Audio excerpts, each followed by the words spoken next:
ग्रासमुद्रया ॐ प्राणाय स्वाहा ॐ अपानाय स्वाहा ॐ व्यानाय स्वाहा ॐ उदानाय स्वाहा ॐ समानाय स्वाहा ॐ ब्रह्मणे नमः।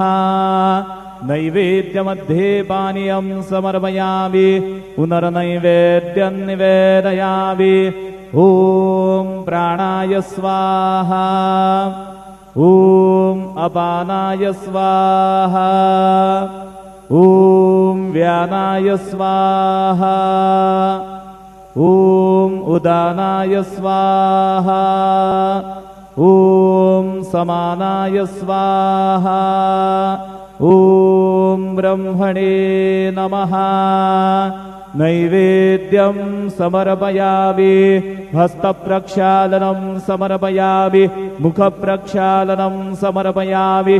शेषोपचारार्थे प्रार्थनापूर्वक नमस्कारं करोमि।